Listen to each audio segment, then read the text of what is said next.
జరుగుతుందో చూస్తున్నారు మీరు. ఆనాడు కేసీఆర్ గారు ఓపెన్గా ట్రాన్స్పరెంట్గా 52% బీసీలు ఈ రాష్ట్రంలో ఉన్నారని చెప్పి లెక్కలు తేల్చి చెప్తే, ఇప్పుడు వచ్చినటువంటి రేవంత్ రెడ్డి గారి ప్రభుత్వం కనీసం లెక్క పెట్టడం కూడా రాకుండా, శాస్త్రీయంగా లెక్కలు చేయకుండా తప్పుదో పట్టిస్తూ బీసీల సంఖ్య తక్కువ చేసి చూపించడం అన్నది నిజంగా కూడా శోచనీయం. ఒక పక్క ఇదే తప్పుడు లెక్కలను తీసుకొని రాహుల్ గాంధీ గారు పార్లమెంటును తప్పుదో పెట్టే విషయంగా వారు మాట్లాడుతున్నటువంటి సందర్భాన్ని కూడా చూస్తున్నాం. ఇవన్నీ సంవత్సరంన్నర నుంచి బీసీ సంఘాలు అందరూ కలిసి కొట్లాడుతూ ఉంటే ఇవాళ బీసీలకు సంబంధించి కులగణన పెట్టాల్సినటువంటి పరిస్థితి ఈ ప్రభుత్వానికి వచ్చింది. ఇప్పుడు ఒక కీలక దశలో ఉన్నాం. కులగణన చేసినామని చెప్తున్నారు. సరే, తప్పో ఒప్పో 46% ఉన్నావు. నువ్వు మాట ఏమి ఇచ్చినావు? 42% మేము రిజర్వేషన్ చేస్తా అన్నావు. మొన్న అసెంబ్లీ పిలిచిండ్రు. మరి పిలిచినప్పుడు డైరెక్ట్గా 42%కి బిల్లు పెట్టాలి కదా. బిల్లు పెట్టకుండా మళ్ళా ఒక స్టేట్మెంట్ అన్నారు. ఓకే, కులగణన ఇంతమంది ఉన్నారు అన్నావు. మరి కులాల వారీగా వివరాలు ఇవ్వడానికి ఈ ప్రభుత్వానికి ఎందుకు భయం అవుతున్నది? బీసీలు 46% ఉంటే అందులో పద్మశాలీలు ఎంతమంది ఉన్నారు, మున్నూరు కాపులు ఎంతమంది ఉన్నారు, ముదిరాజులు ఎంతమంది ఉన్నారు, లెక్కలు బయట పెట్టు కదా.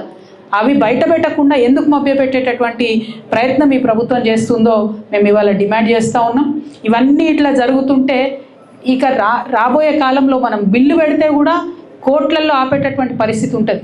ఇప్పుడు కోర్టులో కూడా ఎటువంటి లీగల్ ఇబ్బందులు లేకుండా బీసీ బిల్లు పాస్ చేయాల్సినటువంటి బాధ్యత ప్రభుత్వానికి ఉంది.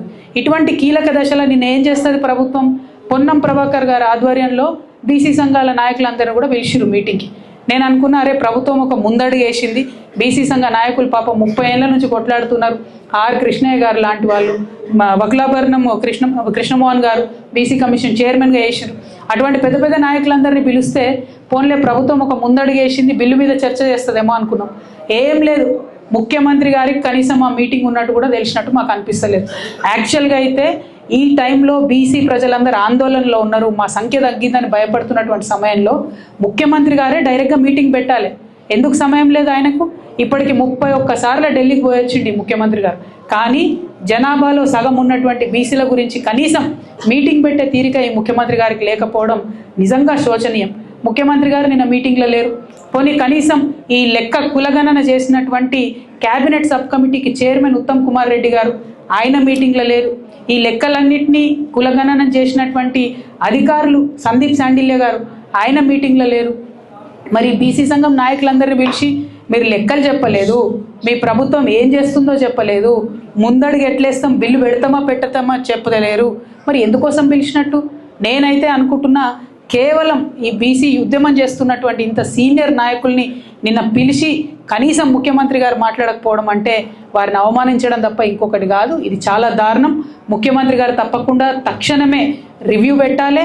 మొత్తం కులాల వారీగా సంఖ్య ఎంత ఉందో బయట పెట్టాలి.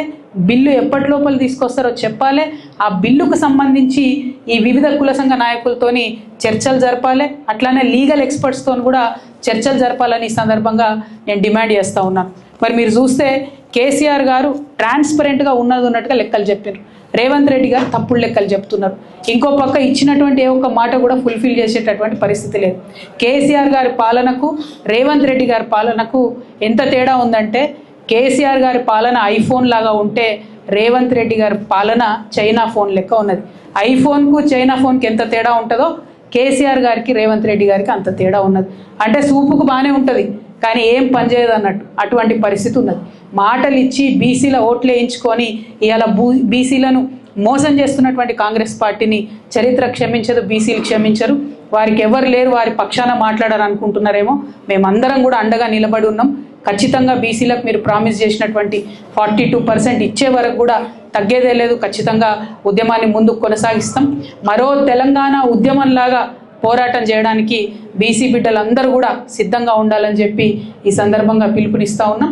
బీఆర్ఎస్ పార్టీ కార్యకర్తలు, మనకు నాయకులు అన్నది ఎప్పుడు కూడా లెక్కలో లేనటువంటి విషయం. తెలంగాణ ఉద్యమం